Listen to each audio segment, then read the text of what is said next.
wild. Hunting, fishing is my kind of style. I float the Wainuchi when it gets hot.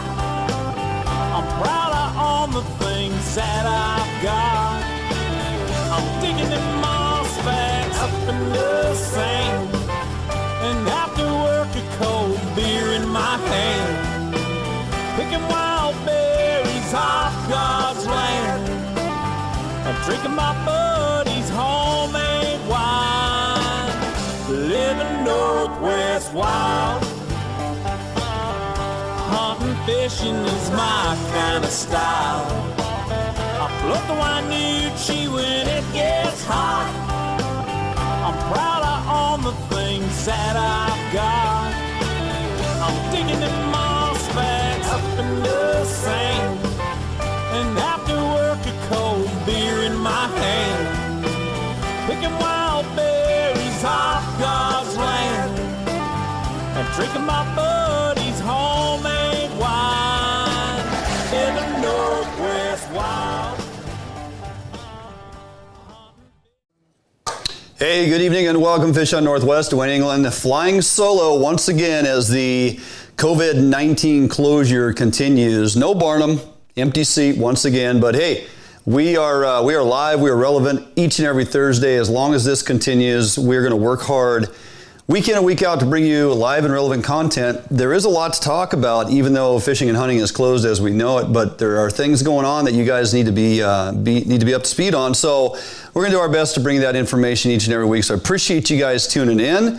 Looks like a lot of folks jumping on here already. Let's go ahead and grab our information. Share this link out, man. Spread it to all our fishing and hunting friends and pages, and try to draw people to this and help them to understand what's going on at a different level of conversation. Okay, there's a lot of negativity out there on social media, as that's pretty easy to get out of control. We like to try and dial it in and talk to folks that, you know, are making some of these decisions that, for the most part, in a lot of intents purposes, are, you know, pissing a lot of folks off. So there is a rhyme and a reason for some of it. Some of it is hard to understand, but we just need to keep kind of, you know, coming together each week, try to find understanding, and try to lean on those that make decisions and see if we can't get back to fishing sooner than later. Albeit, a lot of this is dependent on, obviously, the direction our curve, as it's well known, continues to go. So hats off to all you who are in the trenches doing what we do.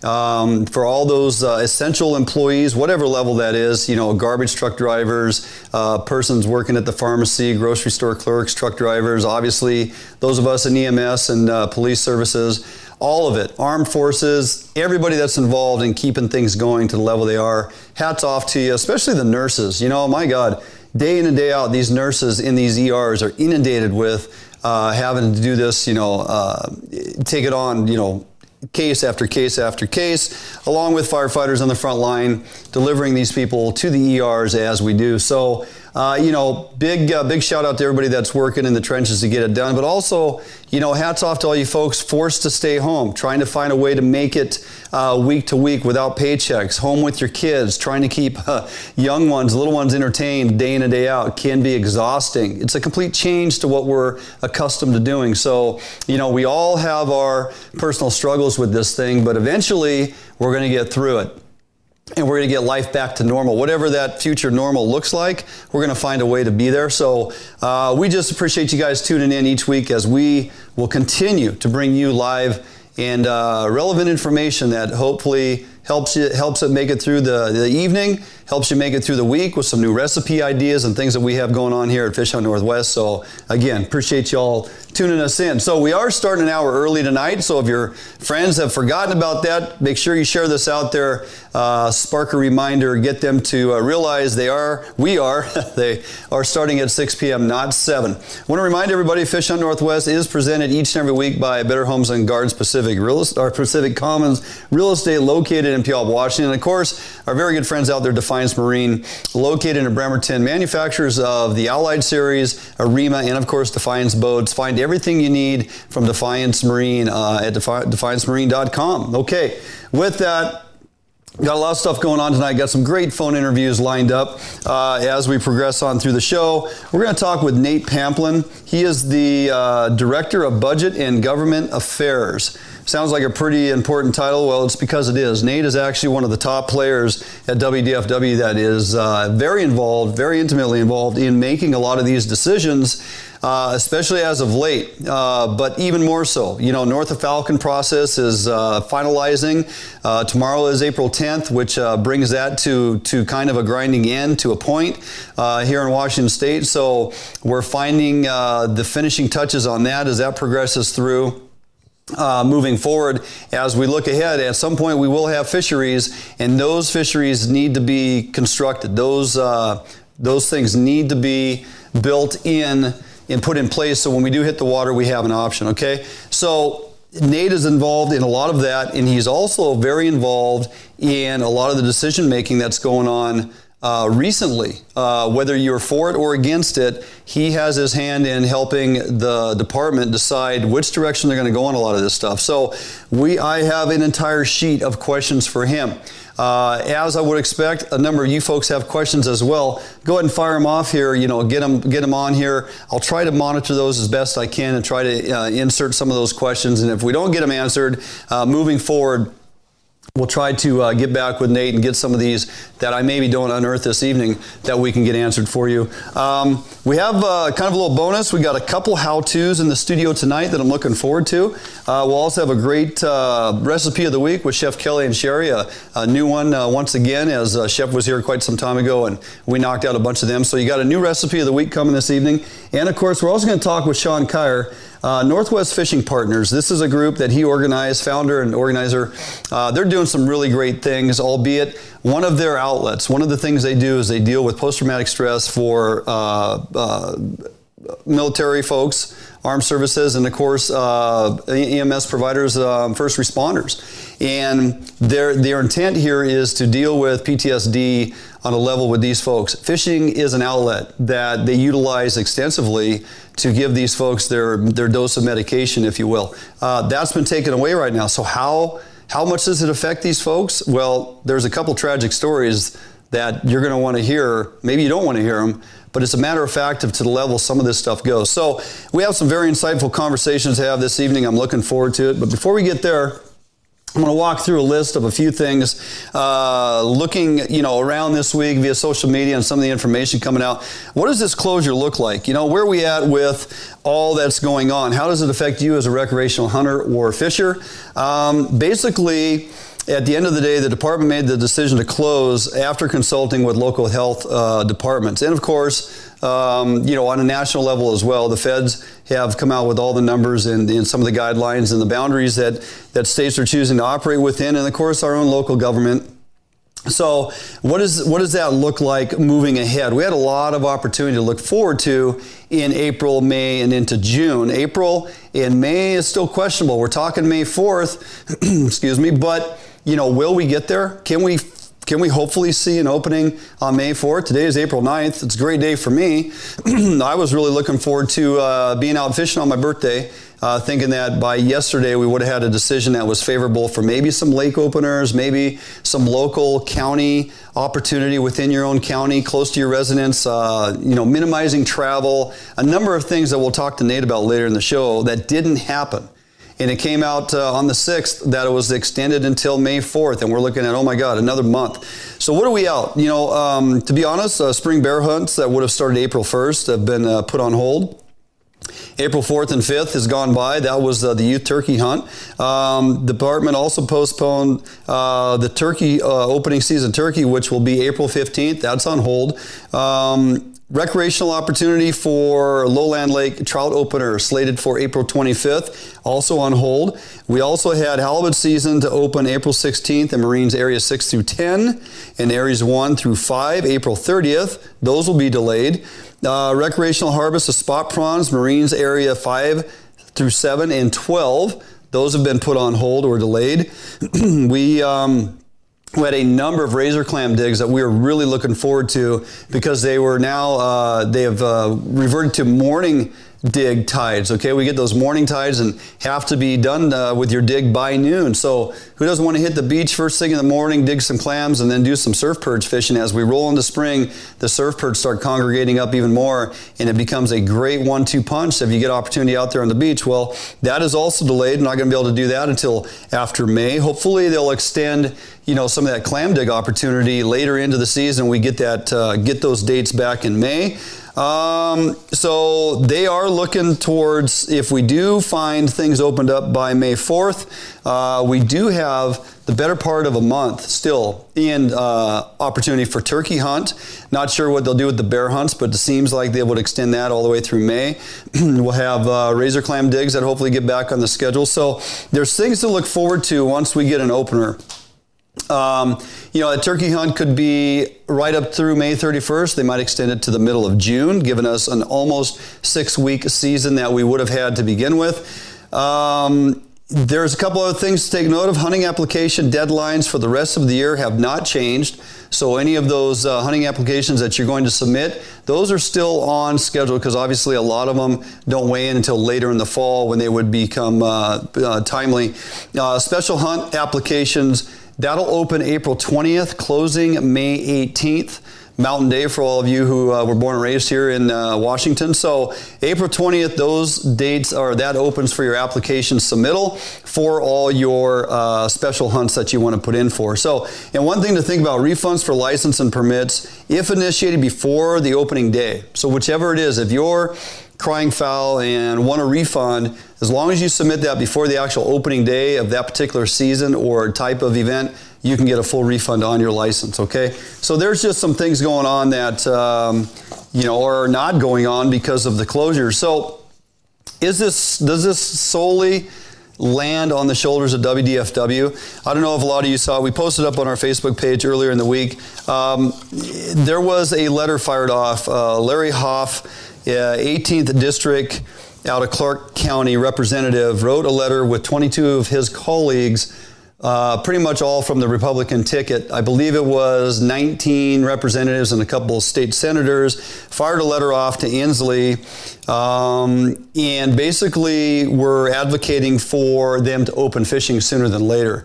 Went into great detail on how much of a necessity this is based on a lot of persons' inability to fish and what that does to the person's psyche, and just give us opportunity to be out doing something. Our governor and the government basically have held firm on minimizing travel. Stay home, stay healthy is the goal, okay? Some regards I can agree with that, but then on some of that, it's gotten a little too tight that I think there is some room for adjustment. But it always comes back to how do you monitor that? How do you enforce that, right? So Governor Inslee rejected a call from nearly 24 Republican state lawmakers to consider putting sport fishing on the list of allowed to essential outdoor activities in Washington under his stay home, stay healthy order. All right, so they were looking for a little bit of leniency and saying that it was essential to allow folks to fish. It's a fact of life. Very few activities are as relaxing as casting a line from the banks of the river or from a boat in the middle of a lake. It's an escape, much like walking, hiking, out walking the dog, being outdoors.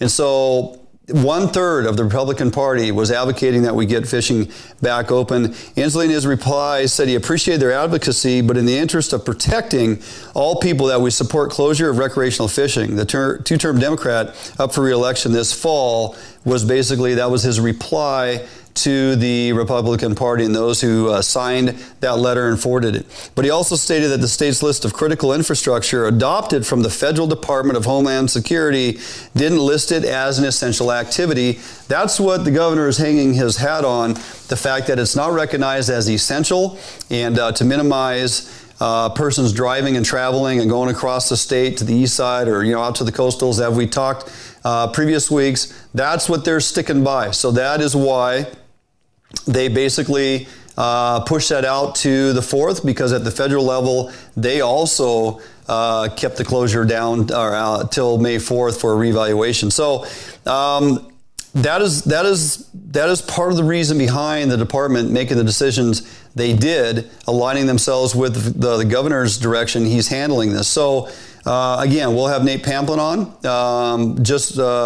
well, I don't know, 20 minutes from now. He's going to answer a host of questions that are all relative to the fact that the closure continues and why, and a whole lot more. So moving on, not sure if you guys saw this. A bunch of us got emails here this last week or so. The Olympic National Park has announced that they are requesting the help of hunters to assist with the removal of goats. Actually, the goats out of the Olympic National Park, if you followed that story, Barnum and I have spoke on it a few times, where they go in, euthanize a bunch of goats, load them into nets, fly them via helicopter into a different location, and then relocate them to different parts of our state. They're not native to that particular region of our state. They're introduced way back in the early 1900s. And so folks have been advocating that they get those goats out of there because of all the apparent damage and whatnot that they do. When they continue to go in year after year with helicopters and extensive cost, the burden of the feds and the state doing this program to relocate those, and they realize that they have an overpopulation that they need to eliminate. Now, in some regards, hunters have been advocating for years when they have areas in the state that require intervene of folks to help control populations, removal of unwanted animals, predators, what have you. Hunters have advocated that they get to assist. There's been elk herds that have been decimating to farmers' lands and things, and we've talked about that, where they've had to go in and eliminate a certain percentage of the elk. And hunters have said, why can't we get permits for that? Why can't we assist with that? Okay, this is a little different in that there's a pretty strict guideline of qualifications that you must meet to partake or be part of this group that will go in on 3 different occasions and shoot these goats and help get them out of there. And obviously there's a portion of that would have involved processing, and I would assume, I wasn't able to find it, but I have to assume that a lot of the meat will go to food banks and different programs that have already been set up by the state or by the feds in how these programs are conducted. But you have to pass a certain, physical ability level. You have to prove your marksmanship. You have to prove your ability to navigate, via compass and whatnot. You're going in there in teams of 3 to 6, and you have to be a pretty substantial long-range shooter, improve your ability and accuracy. So there's a list of checkoffs, and physical fitness is one of them. You're going to have to go in upwards of 15 miles. And for a lot of you guys, you're thinking, that's no big deal, 15 miles rugged terrain, we can do that all day long. Well, if that's you, then go ahead and get online. Go to WDFW, look under hunting. You're going to find this news release, and they are looking for folks to submit for this. You have until April 17th to submit your application with your group. Okay, it closes or will be open until the 24th if they do not get their 30 folks qualified to participate in this. Again, they're trying to qualify 30 folks. They're going to have 3 different dates that they're going to go in and shoot these mountain goats and remove them from the landscape. So, interesting program. I know it can be controversial for some. But again, on the other side of it, I also think about all the times hunters have said, let us help WDFW or at a federal level when it comes to removing certain animals off the landscape. Let us be involved with that. Let us assist. We know the meat will go to a good cause. I know there's some science and research that will be involved with this thing. So if that's your calling, if you want to help out with that and you meet all the qualifiers and you have buddies that you can rely on, go to WDFW website, get all the information from there. And, if you are involved with that, have the ability to take any videos or pictures and want to share that with us here at FHN to let us know how that all went and unfolded, please do so. It'd be interesting to follow that. Okay, before we jump out of here for a quick break and then we'll come back and get Nate Pampling on, I want to remind everybody that, hey, fishing is supposed to hopefully open back up on May 4th. If we get there, we have the month of May, and as we roll into June, first week of June, we have slated our Lake Roosevelt Kokanee Roundup with the Max Lure Pro Staff crew, and we are staying over there June 4, 5, and 6. Go to our Facebook page. It's pinned at the top with all the information and who to contact for making your reservations. I see we have a few more people that signed up today. I got 60-some people that seem to be interested, probably waiting to see if fishing is actually going to happen. Well, if everybody all of a sudden stampedes towards it first week of May, you may be out getting your room reserved and whatnot. You can always cancel your room if they're not going to open or fishing. So there's no harm, no foul there. Simply removing, registering to reserve your campsite or your hotel room. We're staying at the Electric City on Banks Lake Sky Deck Motel. Rooms are $85 a night versus normal rates are $135. Okay, so Sky Deck Motel and or Cooley Playland Campground. And whether you want a tent site or an RV site with full hookups, only $30 a night. So if you can drag your RV and your boat over there, or you bring a buddy with a camper and somebody else drags the boat, you're going to have a couple great days of fishing. The pro staff at Max is going to teach you how to fish Lake Roosevelt for kokanee, triploids, and walleye. And of course, we'll also learn how to catch walleye out of Banks Lake. We got 2 separate seminars, Friday and Saturday. We have a host of giveaways that we'll have. We'll have a bunch of Max lure gear. We'll have some Lamaglass fishing rods. I'll have some Pautzke's bait and whatnot. We're going to have a host of things, some FHN swag. We'll have plenty of stuff to give away via free raffle just for showing up. It will cost you nothing other than your travel expense, your lodging, your food, and then just come hang out with like-minded folks. Learn to fish waters that you are not accustomed to fishing. Perhaps you haven't wanted to drive over to that east side, drag your boat over there and just try to figure it out for yourself. So this is a great opportunity to join us over there with a group of folks and professionals that know how to fish it, going to teach you how to do it, how to read your electronics, where to find fish, and turn you loose and let you have a couple days of fishing with the wife or friends or whatever. But it's just a really good time, something we can look forward to. I know folks are excited about it. A lot of you are just waiting to see if we're going to have fishing when this finally opens back up. I can tell you, I would think by the first week of June, we should be good to go and we should be over there together fishing, having a great time. Don't wait too long. Get your reservations in and go to our Facebook page for all that information. It's pinned right at the very top. You can't hardly miss it. So, all right, with that, I think that about covers everything. Oh, one more thing. Yep, want to mention this before we get out of here. A lot of you guys that follow us are also fans of the boys over at Born and Raised Outdoors for good reason. Trent and Cody, Trevor and Steve, they do a fantastic job over there. Become friends of ours here at FHN. Was talking with Trent this week, called them up. They have a great drive going on. No Kid Hungry campaign. I want you to pay attention to that. One thing to recognize with COVID going on right now, a lot of these kids at school do not have breakfast, do not have lunch, okay? And so parents are trying to find means to feed their kids. They're also supporting a No Kid Hungry campaign. 10% of the profits off of all their merchandise sales go into a fund that they're going to move to No Kid Hungry campaign. So anything you go on Born and Raised Outdoors website right now and you purchase their logo items, their swag, and they got a ton of it, they're doing a great job. 10% of their profits are going to No Kid Hungry campaign. Go to www.bornandraisedoutdoors.com/collections, okay? Born and Raised Outdoors /collections. Again, 10% of their profits are going towards the No Kid Hungry campaign. It's going to help out a ton of school kids who are going hungry and having a hard time finding meals daily, okay? So great thing they're doing over there at Born and Raised. Hope to have Trent on maybe next week or the following week, but going to stay connected with those guys. Much like us here at FHN, we're trying to bring you guys content information each week to kind of fill in the void that we're experiencing as we work our way through this COVID-19 shutdown. So lots of you guys chiming in here this evening, tons of questions and comments. I like it. I will try to get to a lot of this stuff while we're at break. And we are going to jump out for a quick break. When we come back, we are going to get Nate Pampling, Director of Budget and Governmental Affairs, on the phone. I'm going to answer a whole host of questions that a lot of you folks probably have for him.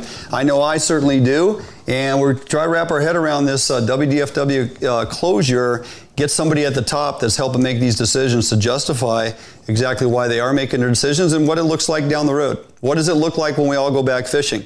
What does it look like? Is it a hard and fast opener, or do we got to kind of massage this thing slowly? And, where do we all land on this thing? So jump out for a quick break. We come back, we'll have Nate Pampling on the phone right here at FHN.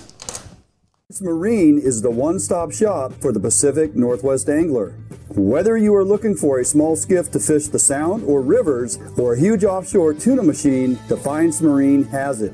At Defiance Marine, be sure to power your boat with a Honda outboard package. Take advantage of the reliability and 5-year top-to-prop warranty on your Honda outboards. Our service department is always here to help and serve you as the customer.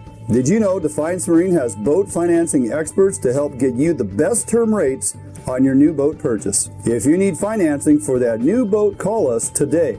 We guarantee the best price, best service on a repower for your current boat. Defiance Marine is a Honda Premier dealership and one of the largest on the West Coast. Defiance Marine also carries all the gear that you will need.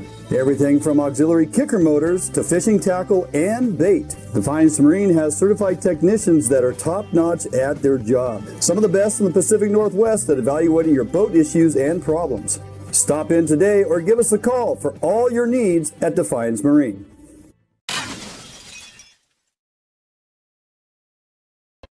At Metal Supermarkets, we understand your need for fast access to a wide variety of metals, so we've made it easy. Our network of stores carries a wide variety of metal in all different types, shapes, sizes, and grades, with no required minimum order size.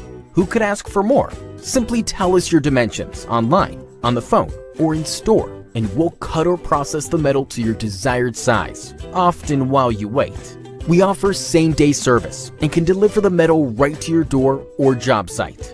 We even source hard-to-find metals, so no matter what you're looking for, Metal Supermarkets can provide it for you. And we're conveniently located with brick-and-mortar stores in Seattle and Portland, so you can check out our extensive stock for yourself. Superior customer service is guaranteed. Quality service from real people who know metal. We are the small quantity metal experts. To place an order, simply call a store to talk to one of our knowledgeable customer service representatives. Fill out a quote request online, order off of our e-commerce website, or visit one of our many locations and pick out the metal you want. Whether you're a small or large business, government, homeowner, or hobbyist, we make it easy for you to buy the exact metal and just the amount you need. We've been doing this for over 30 years, so we know how to get it done. Metal Supermarkets, the convenience stores for metal. Visit or call a Metal Supermarket store near you today. What if there was a smarter way to search for your new home? Introducing the Better Homes and Gardens real estate website and mobile app. This revolutionary new search tool puts your needs first. Narrow your search to what matters most to your family, like school data, school districts, and even walk scores.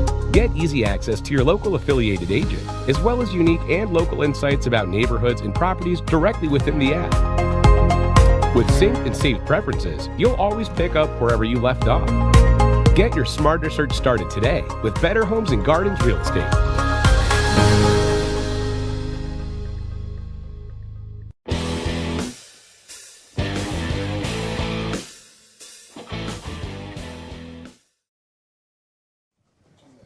Hey, welcome back, Fish on Northwest, New England, live in studio here this evening. Thanks for tuning in. Thanks for joining us. We got a host of folks jumping on tonight. 6 o'clock seems to be pretty favorable for a lot of you just sitting around with not much to do. So appreciate all the birthday wishes. Yeah, Josh, I'm over the hill. I get it. 54. I might as well just give it up, retire, and punch it out. So, hey, we got a lot of discussion here to have WDFW Director of Budget and Government Affairs, Nate Pampling, on the phone. First time to the studios here. Eventually we're going to get him in studio, but with everything going on, we got him on the phone. Nate, how are you doing this evening?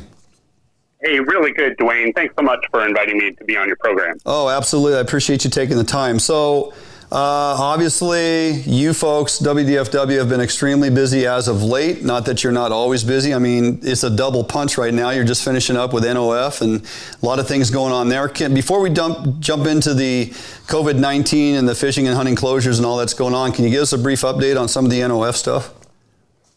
Boy, I really can't, Dwayne, and it's not because I have some sort of secrets here. It's just I'm not involved in those negotiations. Gotcha. We have a team in the director's office and the fish program that have been really hard at work here all winter, trying to put together a package. And typically those meetings are done, you're kind of sequestered at a hotel. You have the big table for the negotiations there with Pacific Fisheries Management Council and sidebars and hallway conversations and Washington delegation. Of course, all of that right now is turned to different, Skype, WebEx, Zoom right. platforms.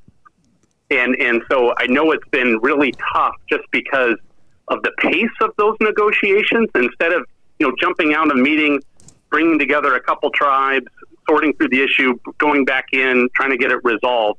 Everything's now like, okay, well, we'll schedule that conference call. Sure. And then yeah. and get that one scheduled. So yeah, and I didn't mean to throw you under the bus. I kind of threw you a curveball there. We didn't really discuss that. I just thought we'd fish for a quick update, no pun intended. Yeah, but totally get it based on the fact that it's tough right now to get the meetings completed with everything you just mentioned. So now that you've painted that picture, completely understand. So no big deal. Anyway, let's talk about this extended closure. Everybody was anticipating some information coming out on April 6th, in which WDFW did in fact deliver, albeit to the tune for a lot of folks is not exactly what they wanted to hear. Let's talk about the full-on closure and extension and how you guys arrived at that decision. Yeah, that's great, Dwayne. And really, I think let's put this into context of what's going on. I mean, this is an unprecedented pandemic. You have 450,000 cases of COVID-19 across the country, resulting in over 16,000 deaths. Here in Washington, you have 9,000 cases, over 450 deaths. You've got an unprecedented order for us to kind of shut down all the non-essential functions, so restaurants and school closures and many, many other businesses closed down. On Sunday, I was watching the news talk shows, and you had Dr. Birx on the White House Coronavirus Task Force pleading with Americans not even to go out this week. He said, don't even go out to the grocery stores this week. We're at the peak of transmission. Right.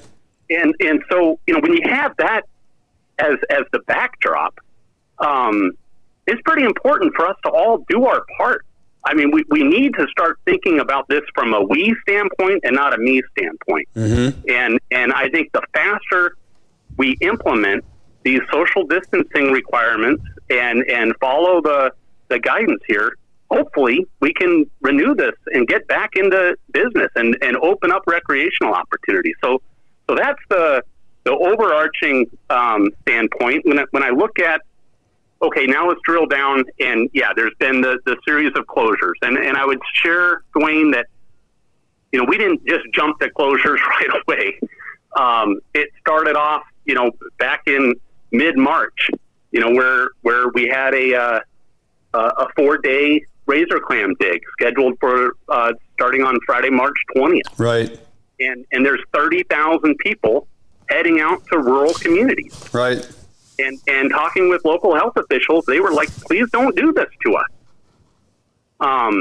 Then, a few days later, we're talking with DNR and parks, and we're seeing all the camping that's going on wildlife areas and state parks and people violating social distance guidelines from the feds. Mm-hmm. And so we said, well, let's close down camping. Right. A couple days later, we're still seeing a lot of people out in the wildlife areas, and that's where we decided to close down access on state recreation lands. And a number of other landowners followed suit.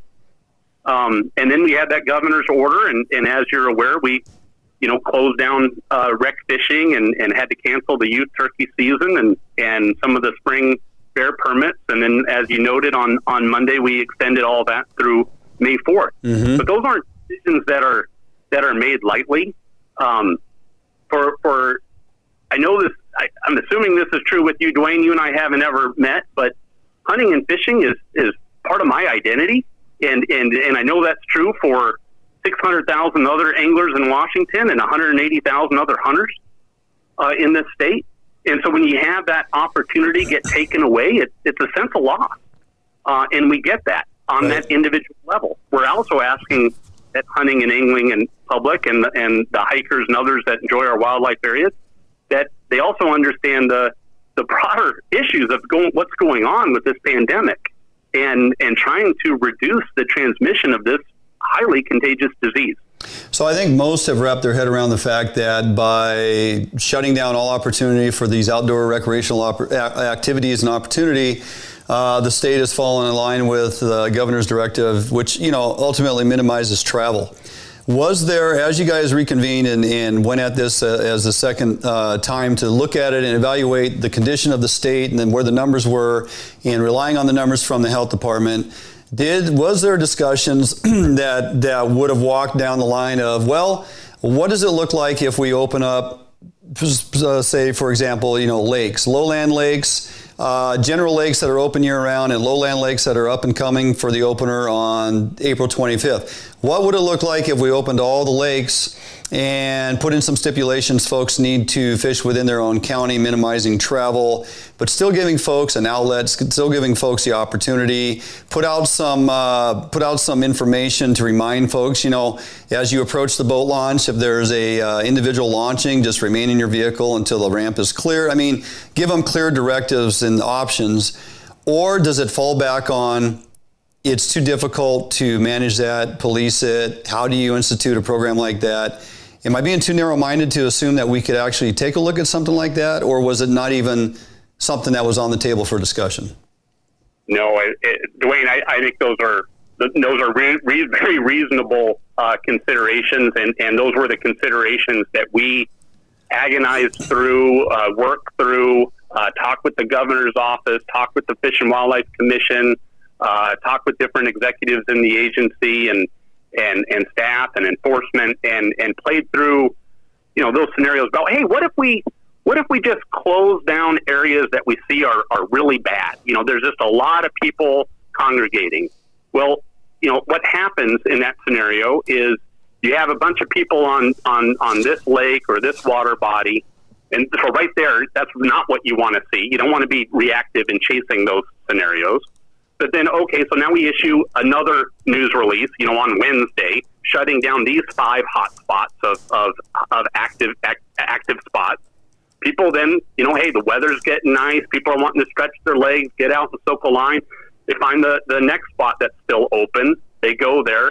So we end up playing whack-a-mole, and just would be very confusing for the public to just be bombarded with this almost daily or every other day update as we're trying to get compliance with the federal and state guidelines of social distancing and chasing that around the state. Right. And so I get it. That's, again, kind of back to us as individuals. Everybody individually thinks, hey, I can go turkey hunting and be social distance.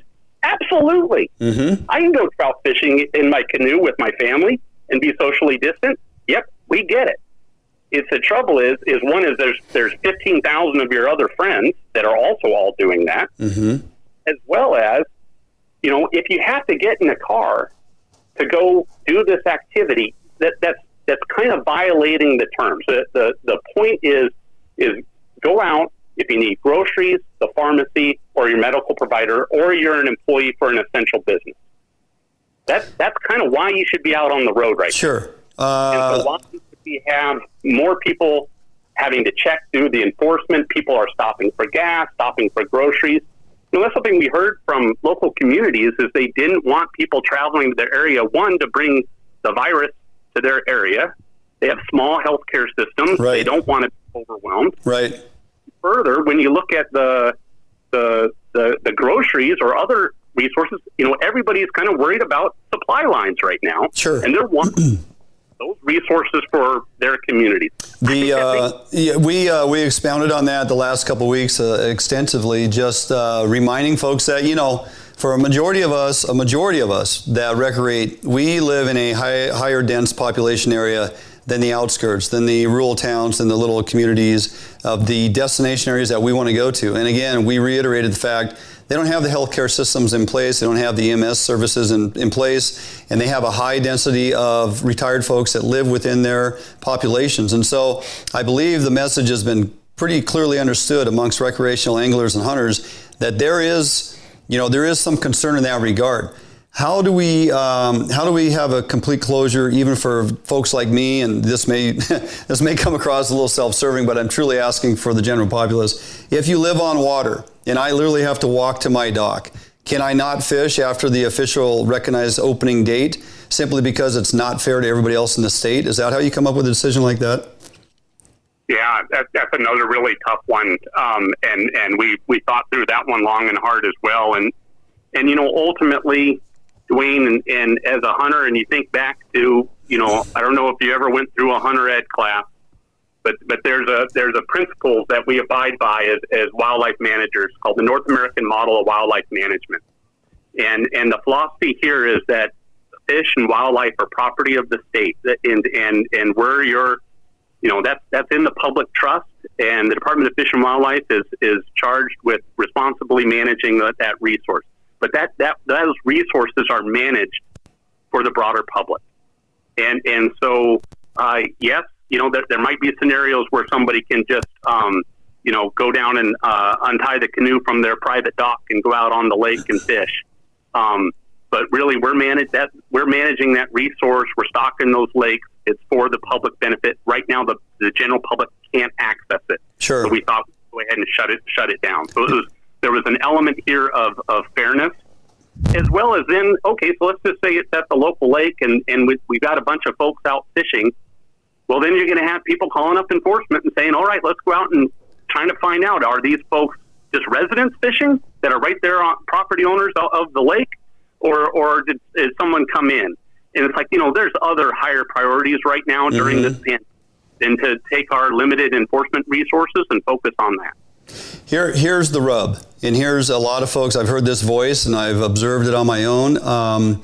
So a couple things, and see if you can. I'll put this all into one kind of double question here that maybe you can answer both. One, how does Washington State compare themselves with surrounding states? Oregon, Idaho. Now I understand today Oregon has basically closed their borders, for lack of a better term. Non-residents cannot purchase licenses and/or fish within the state of Oregon now. So for our folks that were looking forward to going down fishing in Willamette and chasing springers, now you no longer can do that starting tomorrow. So Oregon still has recreational opportunity out there, albeit they've closed some of their ramps. A commercial opportunity for guides and whatnot is non-existent, but recreational anglers can still go afoot, be in a car, launch a boat in certain locations and go out and fish. So comparatively, how do we align with the decisions that other governors and other state agencies are making? And then also, with regard to looking at some of our bodies of water, it's pretty hard pill to swallow when I can look out on the back door and there's boats traveling around our lake. They're just out there, cruising around. And the defining difference is when you see a boat on the water right now, it's like, oh, they're out recreating, enjoying the day in the sunshine. If they drop a fishing pole line, if they drop a line into the water, it's illegal right now. It's just hard to even realize that it can be such a fine line. You can have a boat on the water. You can be out there doing that because you live right here or you traveled to do this, but you cannot put a line in the water. So can you kind of summarize both of those questions or those looks? Well, Dwayne, I'll give it a shot. For as far as what's going on in other states, we're seeing, again, kind of almost setting aside the hunting and fishing rules for just a moment. Different states are doing different things for their stay home, stay healthy type orders. And Oregon, in Washington, California, a number of other states implemented those pretty early compared to other states in the union. Right. And certainly they all have their own authorities on managing their fishing and hunting season. Some commonalities. Yeah. Many states, I was on a phone call here, this is now a couple weeks ago, with other state Fish and Wildlife Agency directors. Many states, cancel their in-person hunter ed classes, even if you can have smaller group sizes. Just like, nope, that's a way for vector transmission, closing down rifle ranges, closing down parks, closing down really popular boat launches. So in that sense, we're pretty aligned. When you start shutting down access, at least here in Washington, we're half the state's public ground, that starts precluding a lot of opportunities in the state. Sure.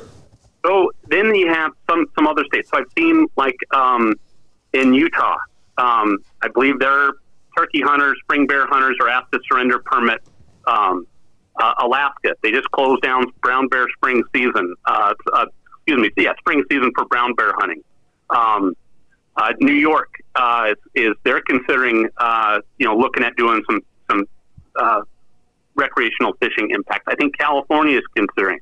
It's not my place to speak for them. Sure, that's a conversation they're having with their commissions and their public. But yes, we wanted to comply with the governor's order. We saw the wisdom of trying to curtail the length of this and doing everything we can to try to minimize travel and the transmission of this disease. And so that was in our thinking. Sure. Other states, and you saw it earlier on. Other states still had spring breakers on their beaches, and it was just like, okay, you're a first responder. I don't know if you would have made that call. Yeah, no, it's a valid point. It's just, that is kind of the big rub. Everybody wants to compare Washington to other states and look at opportunity that other folks are having. And, I'm kind of mixed in the middle. I mean, I would have liked to have seen some opportunity, obviously, even a Lake's opportunity to spread folks out across the state and give us something to go do. But then again, it's all based on numbers, coming from the health department and other agencies that have their thumb on this thing. It's a hard call. This is the call WDFW and the governor's office has made, and we're all just trying to find understanding. So I appreciate you answering the questions. One other thing that's kind of hanging on the minds of many is we have no opportunity for a recreational spring Chinook fishery on the Columbia River. And early on, both Oregon and, Washington initiated, Oregon followed suit by closing that option to pursue springers on the Columbia. There is on the schedule, which started April 6th, an opportunity for the commercial fleet to go out there and go after springers. So in my mind, a couple things come to light. One, I recognize that season was drafted based, in most cases, based on run performance. And if we have a springer run that's performing, pretty well, and we continue to extend recreational opportunity, if everything was back to normal, we had a plan in place where we were going to get 3 days per week on the Columbia as we rolled into April, and it was going to be a weekly monitoring of the run performance over the dam, how many springers were being intercepted by recreational fleet, to allocate the length of time that we're going to get to stay on the water. So going into it seemed like a pretty reasonable plan, something new that they're going to introduce this year to give us opportunity to extend further into April. A lot of folks were in favor of it, thought it was going to be a great option. So the opportunity for the commercials would be based on the run performance. Now, my question is, if they are having opportunity now because they are considered essential as they're providing groceries for the grocery store, we get that, or the fish markets or whatever. Is there opportunity being granted based on the fish numbers that are going over the dam, or are they actually looking at it to say, if the certain percentage of fish were removed via the recreational anglers, the commercials would or would not be having a season? In other words, are they simply getting the fish that we're not catching? I guess is what everybody wants to know. Yeah, I understand the question, Dwayne. Yeah, thanks for setting that up. So here's my understanding of it. Right now, the commercial fisheries we're still in that window where we're managing fishery based on preseason forecasts. Correct. So we start here in a couple 3 weeks. Again, coronavirus closures aside, we would have started using the dam counts to start informing the fishing opportunities. So you're right. This run generally peaks late April, early May. So it's going to be the rec fishing opportunity is definitely going to be impacted here later this month.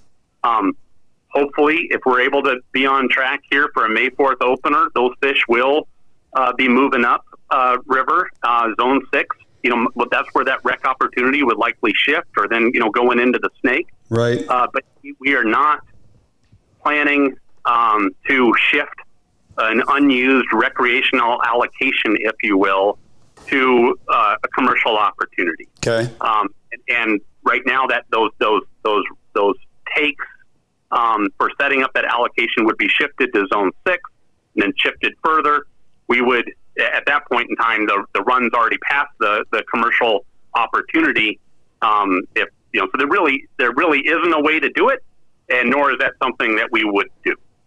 Gotcha. Well, I think that's kind of where a lot of minds were wondering in if, in fact, well, now that we don't get an opportunity on them, one of the slogans that's been tossed around between co-management and WDFW for years is foregone opportunity. This, in case, would be a foregone opportunity on the recreational side, albeit left for the commercial guys. So, and I guess the other side of that, to be honest with you, Nate, is we can look at that, and I guess it comes to the federal government level where they say, well, commercial fishing is recognized as an essential means as it provides. We get that.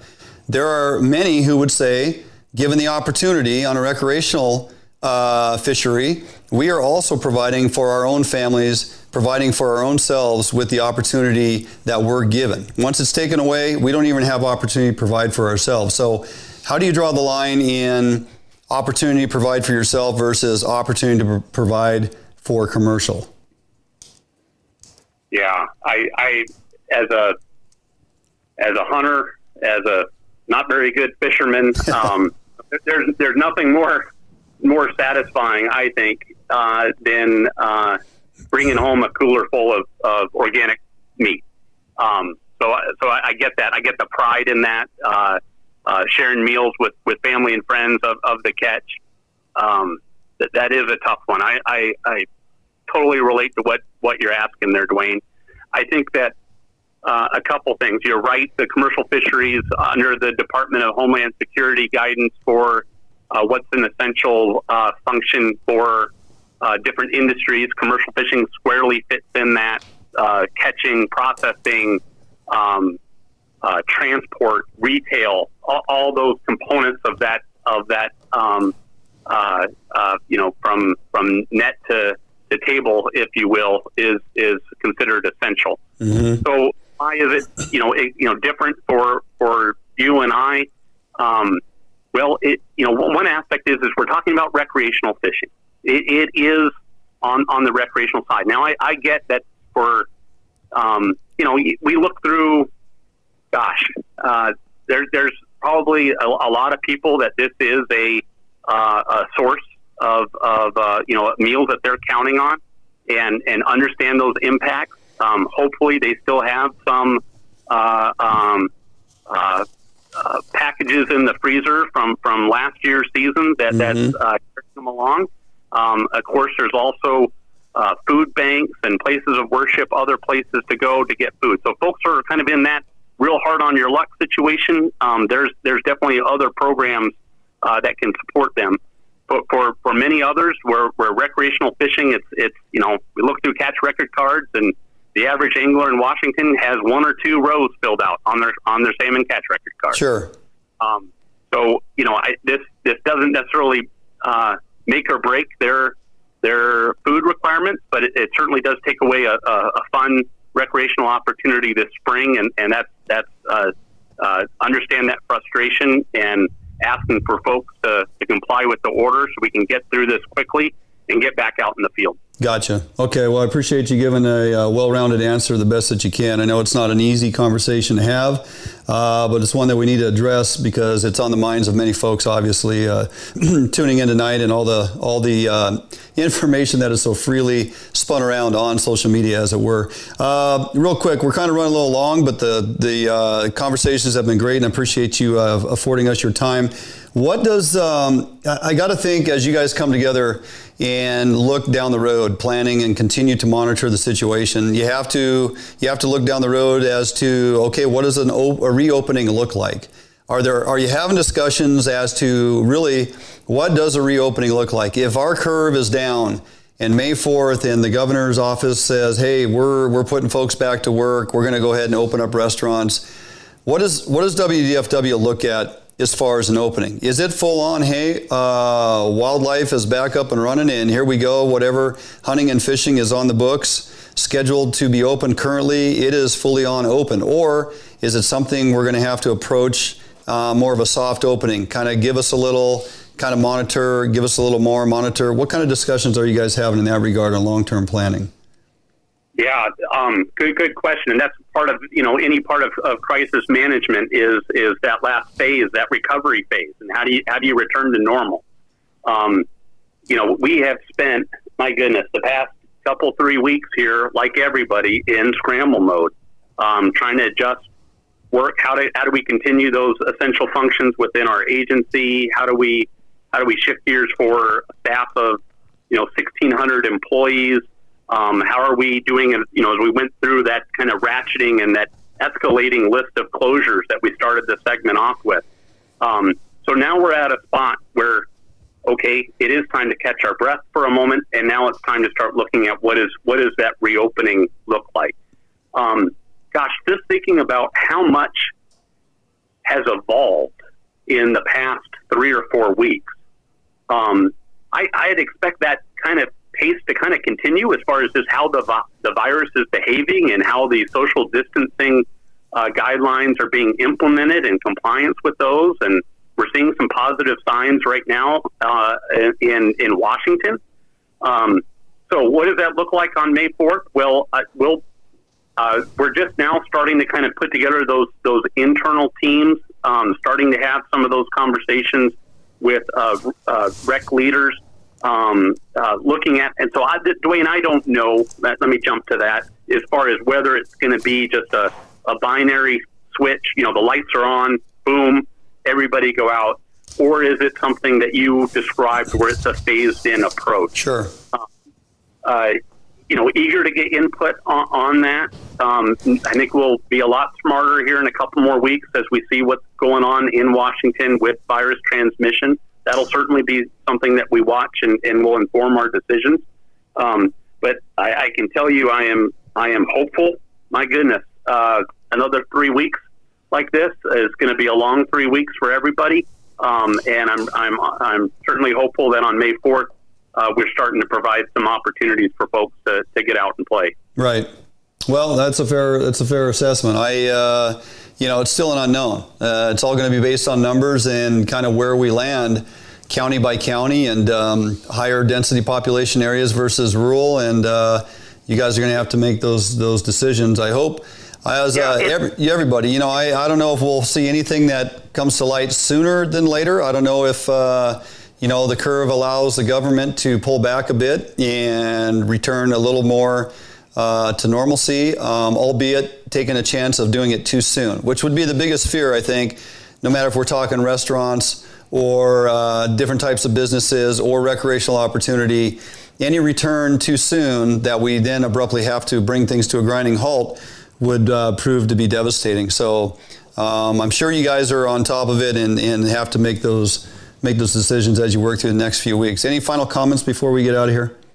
Yeah, well, just thinking about, we ratcheted through different closures, but then as we think about bringing stuff online, some of those ideas, Dwayne, that we talked about earlier about, is there some sort of local residence opening, or maybe it's lakes and, things, and kind of bringing some of the access sites back on where you don't have, a lot of people assembling all on one spot. That's something I think is definitely on the table, and it's a different part of kind of the crisis management curve where initially you're trying to just shut things down to get compliance and stem the transmission of this virus, and then take your time to swing back up. So I don't know what that phased approach is in, but I think some of the other ideas that you've mentioned are things that we need to continue to explore and think about, monitor how this virus behaves, and we're trying to get the word out as soon as the decision's made. Boy, we're posting that stuff everywhere, and so wanting to give public as much advance notice as well. I mean, spring bear permit holders, they're looking at the calendar and they're getting anxious. Turkey, I'd love to be certainty on that hunt. Right. Spring turkey, I'd love to provide certainty on that hunt, and we're going to get there pretty soon. Gotcha. Well, Nate, I appreciate your time. This was a lengthy interview. I told you 15 or 20 minutes. I think we've gone almost a full half an hour, but we covered a lot of ground. I appreciate you standing by the phone there and making yourself available. These are the questions plus many more that folks really are trying to find answers to. I know you guys are working at your agency to try to come up with resolutions to a lot of these.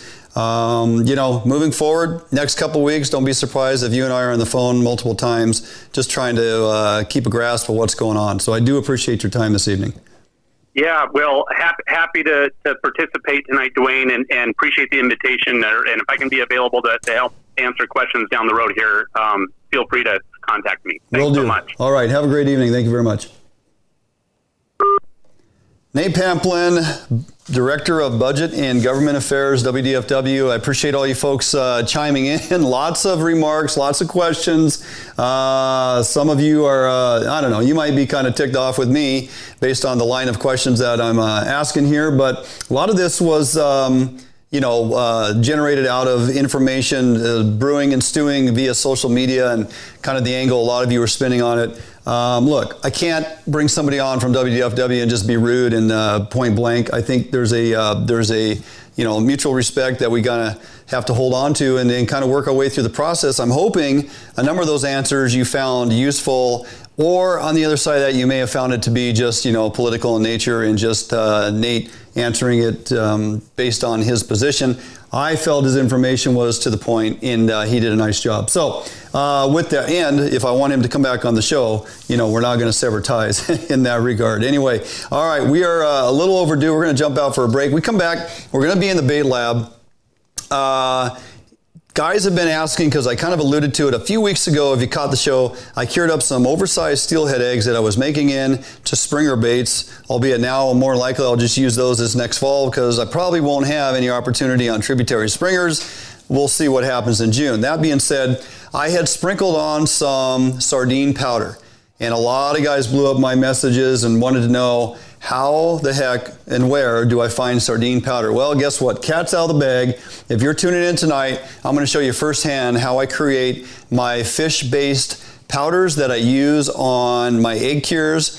You can rehydrate and put into your Brad's lures. You can use it on your spin fish. There's a multitude of different things you can pack this powdered scent or bait into once you've created it. It's more than easy. Once I show you guys this, you're going to be like, oh, I can get those pieces of equipment and make this happen. So jump out for a quick break. We come back, we'll be in the bait lab and show you how to create scented powders for your fishing needs when we get back from the break right here on FHN. A Northwest favorite for almost 40 years, Arima boats are manufactured with pride right here in Bremerton, Washington. Arima Boats offers all of our boats with Honda outboard packages so that you can take full advantage of the reliability and 5-year top-to-prop warranty from your Honda outboard.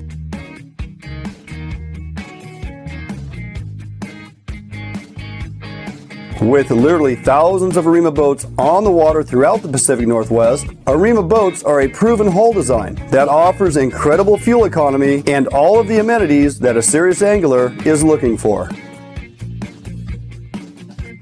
All Arima boats are built without any structural wood materials. That is why we back our boats with a lifetime warranty. All of our Arima boats are designed to maximize deck space while also providing ample seating. Contact us today at Arima Boats for all your boating needs and let us help you get out on the water.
Hey, welcome back to Fish on Northwest. We are obviously standing, it's me, standing here in the bait lab. I want to remind everybody that our how-to segments in the bait lab are presented by Max Lure. And during this time of downturn, go ahead and jump on maxlure.com, check out everything they have going on, and stock up because you will need it as we roll into late spring, early summer for all your trout and kokanee fisheries that are coming up. Okay, so appreciate their support in getting through this. Anyway, want to kind of walk you guys through a little process I started doing a few years ago on creating powdered scent. It's really, really relatively easy, and it definitely makes a difference when you take 100% pure anchovy, sardine, herring, and shrimp, any of your fish baits or any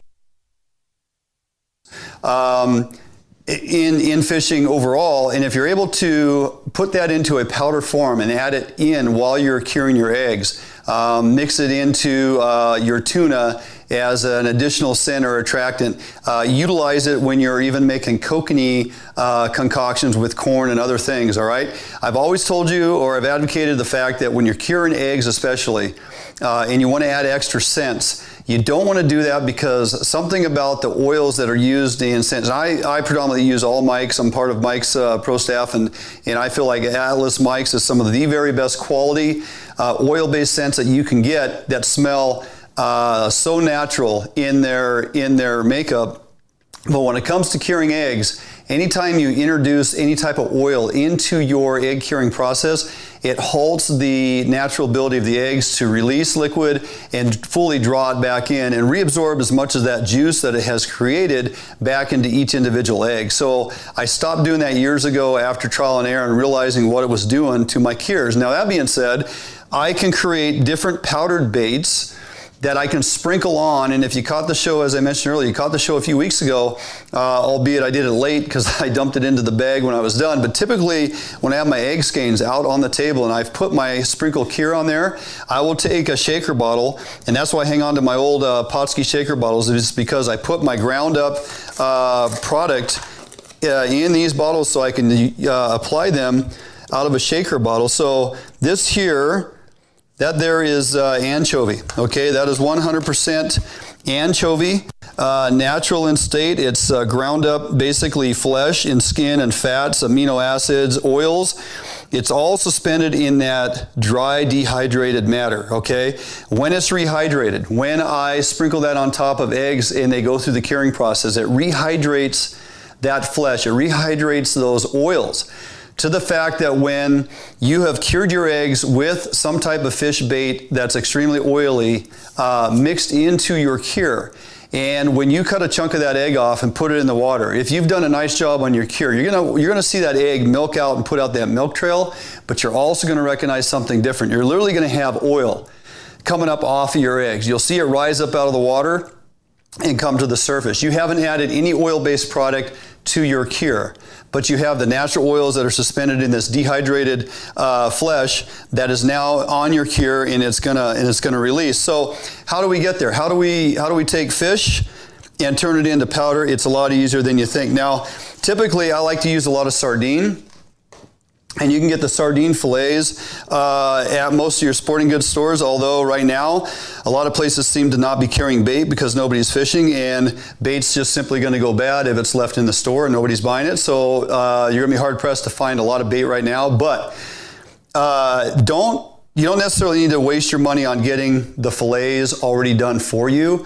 I typically will buy the 3 or 4 pack of whole sardines because it's much less expensive. Plus it gives you a lot more meat to utilize. But that being said, you are going to fillet those off of the bone. I don't grind up the bone, and I definitely don't grind up the guts. Okay, the guts, they don't really dry out like the fleshy meats do, and I'm getting so much fats and oils, amino acids, and natural scent out of the actual meat of the fish, I'm not utilizing the guts. So for this sardine, it's pretty simple. If I filleted this off, I remove the guts off of the belly, keep it nice and clean, and we're basically just going to cut this into small pieces, okay? So we're taking our fish and we're cutting it into real small pieces like this, and there's a reason for that. Once these dry out, they'll shrink even more, okay? And you can You can see the oil inside this. All that oil is so nice put into your bacon well years, and now I started making it on my own. So this can be an anchovy. This is obviously a herring. You can get black label herring if you want to do bigger pieces. This is just something I had in the fridge or the freezer. Some green label, pulled a couple out just to show you guys. Basically, all I do is I will take these and I'm going to fillet them off the bone. I don't like to do the bones and I don't like to do the guts, okay? I'm going to take that down to that point and I'm going to leave that fillet on that back side so it keeps that spine, keeps that backbone in a neutral plane. That way when I go to cut this side off, I'm not gouging into the meat or screwing up the backbone. So I'm going to take that one, cut it a little thin, of course, because it's live TV, but take that fillet off, take off this fillet. We're going to remove the guts out of there. Okay, make sure that's nice and clean. And for this, again, we're just going to put it into small pieces. Okay, that's all we do. So we'll just do that side there. And so this is herring. And then over here we have our, now I actually threw some in my quality grade. Normally do meats and fruits and vegetables and things on. This one I believe I got off of Amazon. It's a pretty high quality professional grade. Cost me, I believe, 90 bucks, okay? Not breaking the bank. Ordered it on Amazon, arrived a couple days later. So here are some sardines that I had cut up earlier. These have been in there on 150 degrees for 6 hours. Start to dry out. I can press on them, it's still spongy. Okay? I want these things to absolutely be rock hard, dehydrated, to where there's no moisture left in them, okay? So I would simply take these sardines. You can see how big they were when they first started, so they do reduce in size quite a bit.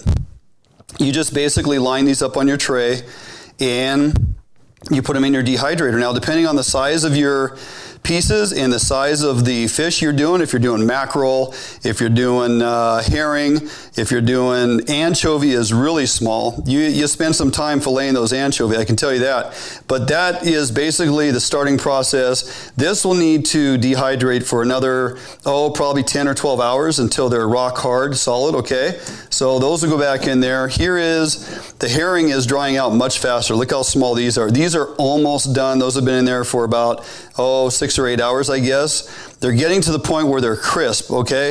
It's not gonna burn them, and it's they'll turn a little color, they'll get rock hard, and I'm just gonna throw these on here for right now. I'll deal with them later, but that's pretty much the starting point.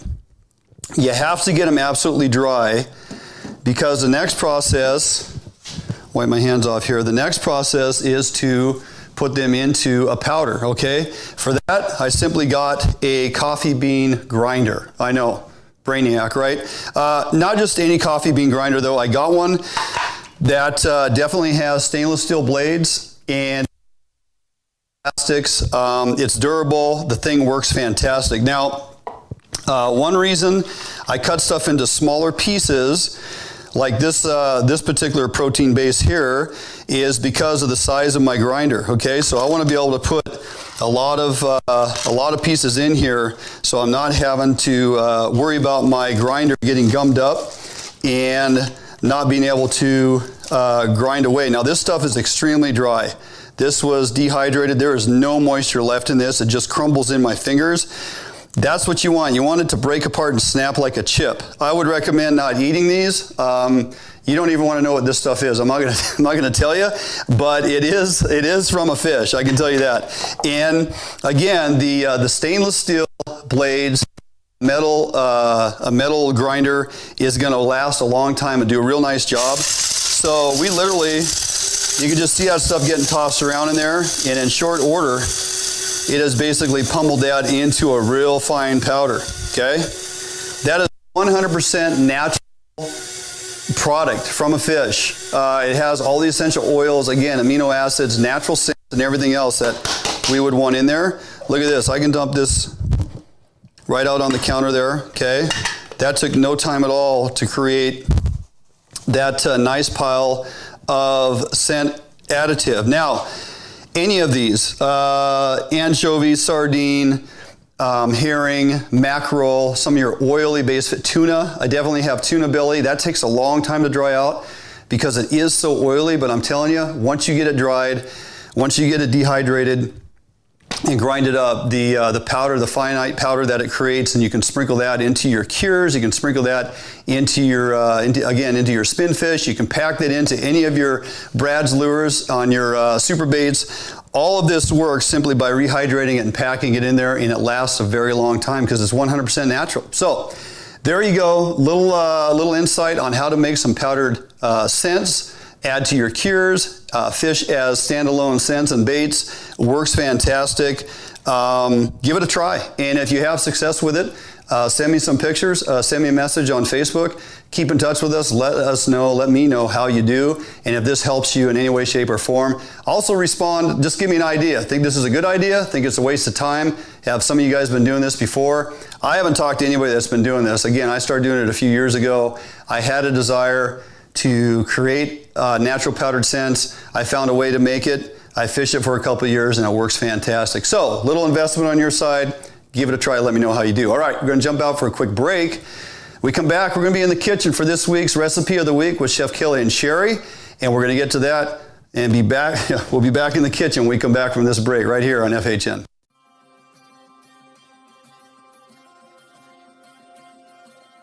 Allied boats are built by West Coast fishermen for West Coast fishermen.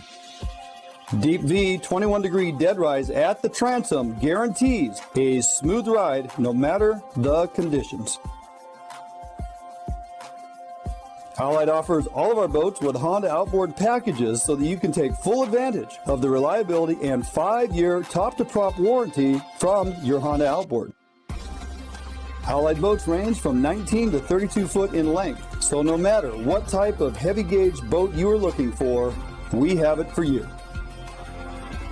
All of our Corsair 21 foot and larger designs come standard with reverse chine that is welded inside and out with no extrusions below the waterline, so that you will never have to worry about corrosion problems down the road.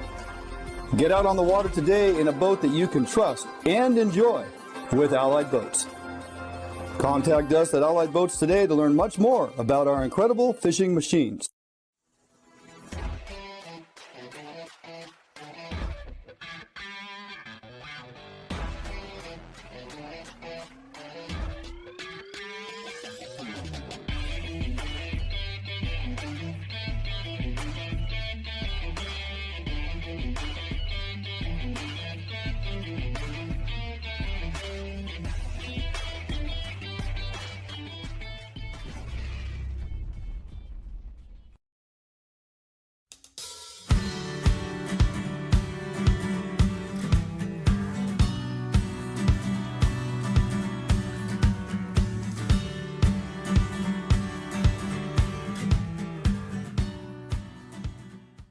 Everyone, welcome back to Fish Hunt Northwest. We're here in the kitchen again this week with Chef Kelly.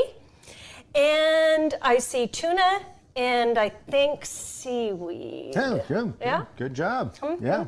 Speaking about seaweed, guys, today we're going to be making a wakame salad with Hawaiian albacore poke. And it's going to serve with some sushi rice, so we'll make a poke bowl. Poke bowl. Yes. Okay. All so right. Let's start actually with our wakame because we kind of started with that. So this is wakame, right? It's a dried seaweed. Okay. Yeah. And so it starts out really dark. Out black. I mean, it's black as night, right? And then you rehydrate it. It only took me like 5 minutes to rehydrate it, and it's now to this color. Yeah, you just did that in water. It's just soaked in water. That's all it is. And I kind of rinse it off and squeeze it out and make sure it's kind of dry because it has a little bit of a. Yeah, you strained it for a while, didn't you? Yeah. And okay. All right, so we're gonna start with our dressing for it. So we're gonna do about a tablespoon of miso. And what's miso? Miso is a fermented soybean paste. Okay. Very, very, very, very salty. Yes, Okay. very, very, very salty. Yeah, if I can only give you one description, it's very salty. Okay. All right, exactly. Well, this must be a salty dish then, because you Well, have it needs a little the seasoning. soy. And, You know, have yeah. about a tablespoon of soy. Okay. This is like tablespoons for everything across the board. Okay. All right. Tablespoon of rice wine vinegar. And is that an exact measurement? Oh yeah, of Okay. course. You know. All right. Same thing with the sesame oil. Always have to say something to you. Okay. Yeah. I think this is not an optional one. It's the toasted sesame seeds. I love it in it. That they're already toasted and. Yeah, they're already Yeah, you toasted. can just buy 'em like You know, that. Yeah, just buy it like that. You know. Okay. Good stuff. Okay. Traditionally, you would use yuzu juice in this, but yuzu juice is like a bottle product, and I don't really. I've had it before, and I don't really use it that often, so I just kind of use lemon juice instead. Oh, so it's almost the same. Yeah.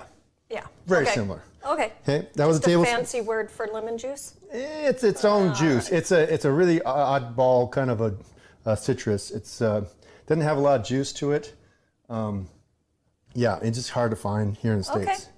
That was a tablespoon of lemon juice, about a tablespoon of mirin. That is a sweetened rice cooking wine. Okay. Okay. Then we're just gonna make sure we just get this all stirred up.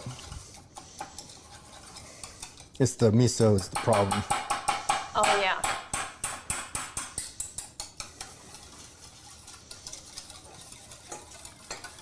Okay, so we have the tuna there, and we diced it up.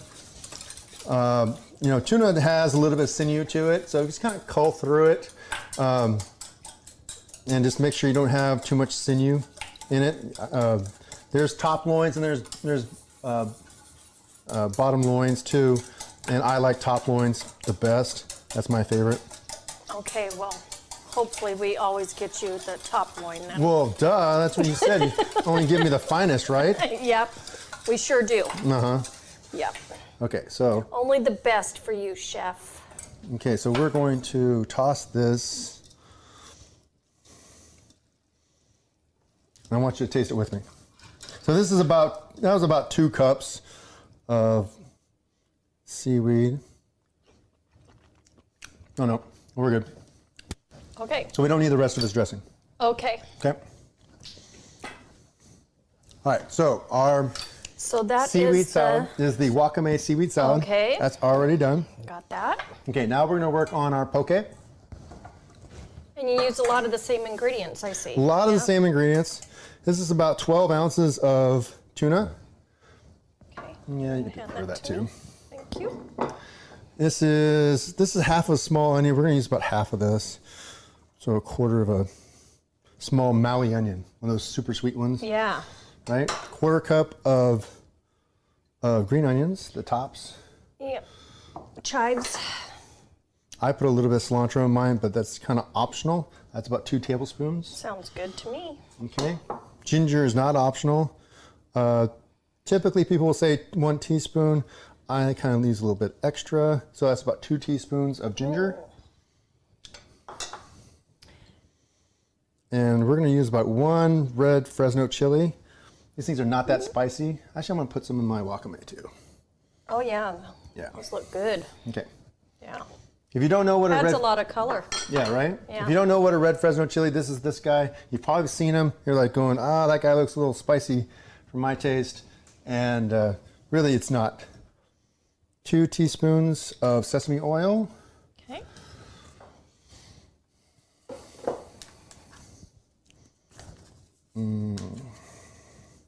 About a tablespoon of sesame seeds. All right. And a quarter cup of soy.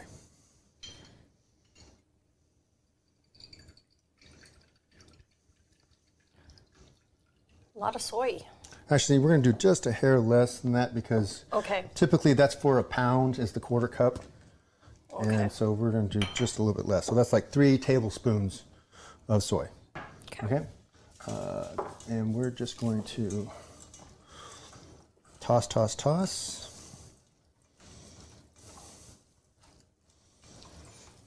Wow. That's poke. That's poke. Okay, set that aside. Sure. Okay, so now let's talk about sushi rice. Okay, if you can give me this. Yeah, sushi rice is warm. Yes, this sushi rice is warm, and it's warm for a reason. And you know, all your good sushi should be at minimum like room temp. It's kind of on the warmish side. It's because, you know, the rice starts to lock up, and it's just easier to form when it's room temperature. Oh. Okay. Also, this tastes better. I mean, cold. You've had cold sushi before, and you go, "This From the is gas station." From the gas station. It's like going, "This is not the best." That's not quite right, I don't think. Yeah. No. But yeah. if If you go to your normal sushi restaurant, they're using warm rice. Okay. Okay. All right. So If not, also when you're mixing your rice too, just follow your ingredients, the directions on the package. okay. And I usually cook mine in my Instapot, which I love my Instapot. You guys probably have seen. Yes, I know. Yeah. And so then I'll let it cool down just a little bit, and then I'll kind of chop it up so that it's, you know, stirred up a little bit, and then I add a little bit of seasoned rice vinegar. I don't use, like, typically you can buy this one already seasoned. I don't like that because I like mine a little saltier than sweeter, and so I just make my own. So Okay. it's just salt and sugar is added to that, and that is what the seasoned one Oh, all is. right. Okay. I see. So I Yeah. used my own, and there you go. There you go. And so there we go. We're ready to already assemble. Really? Yeah. And I'll go through, we're going to make sushi another day, and we'll go through the whole process a little more in depth about how to make sushi rice. Okay, sounds Okay. good. All right, we're going to have our This. rice in our bowl. Okay, take that. Sure. Ooh. Dude, this is awesome. Looks great. Okay. Where's your bowl? You're not sharing? Is that what you're saying? Yeah. Sure, sure. Okay. A little bit of seaweed salad. Okay. Then I like to put just a little pinch of sushi ginger on there too. It adds a little extra color. And you always like the pink. Yeah, I like the pink one. I think it's better flavor, but that's just my personal taste. Okay. And also sometimes people will put macadamia nuts Ooh, on their that sounds poke good. too. Yeah. All right. Maybe a little extra green. All right, and there you go, guys. Wow. There is zero reason why you cannot make that. That is super, super easy. Yeah. Quick, easy. Quick, yeah. Okay. Well, while we dig in, we'll go ahead and throw it back to you guys in the studio then. Yep. Looks great.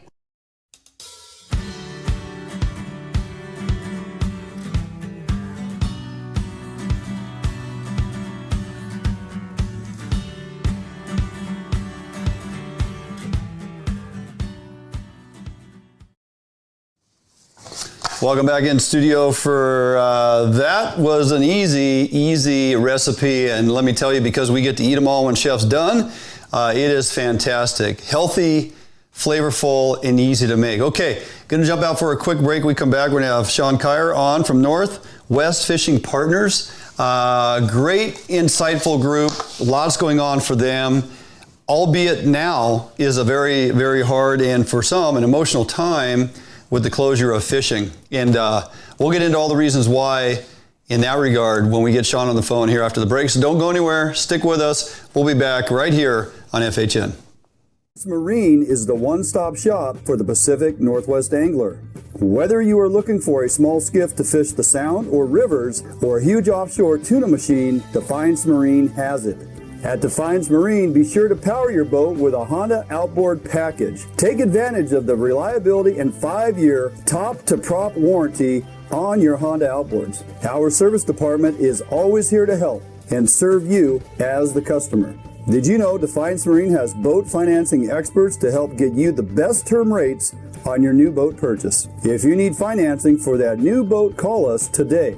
We guarantee the best price, best service on a repower for your current boat. Defiance Marine is a Honda Premier dealership and one of the largest on the West Coast. Defiance Marine also carries all the gear that you will need. Everything from auxiliary kicker motors to fishing tackle and bait. Defiance Marine has certified technicians that are top-notch at their job. Some of the best in the Pacific Northwest at evaluating your boat issues and problems.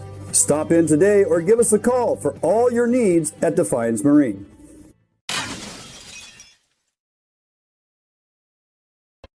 At Metal Supermarkets, we understand your need for fast access to a wide variety of metals, so we've made it easy. Our network of stores carries a wide variety of metal in all different types, shapes, sizes, and grades, with no required minimum order size.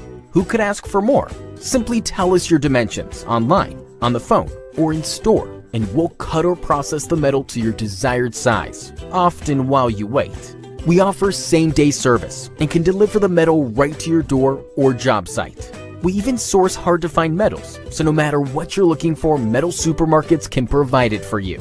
And we're conveniently located with brick-and-mortar stores in Seattle and Portland, so you can check out our extensive stock for yourself.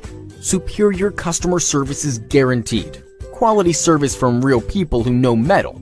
We are the small quantity metal experts. To place an order, simply call a store to talk to one of our knowledgeable customer service representatives. Fill out a quote request online, order off of our e-commerce website, or visit one of our many locations and pick out the metal you want. Whether you're a small or large business, government, homeowner, or hobbyist, we make it easy for you to buy the exact metal and just the amount you need. We've been doing this for over 30 years, so we know how to get it done. Metal Supermarkets, the convenience stores for metal. Visit or call a Metal Supermarket store near you today. What if there was a smarter way to search for your new home? Introducing the Better Homes and Gardens real estate website and mobile app. This revolutionary new search tool puts your needs first. Narrow your search to what matters most to your family, like school data, school districts, and even walk scores. Get easy access to your local affiliated agent, as well as unique and local insights about neighborhoods and properties directly within the app. With synced and saved preferences, you'll always pick up wherever you left off. Get your smarter search started today with Better Homes and Gardens Real Estate.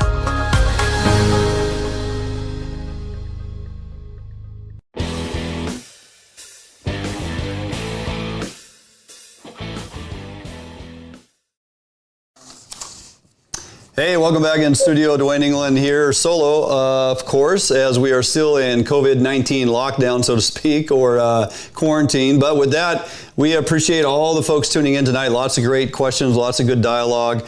Lots of accolades for the show. Appreciate you guys digging the content. Again, we're trying to be informative and relevant each and every week.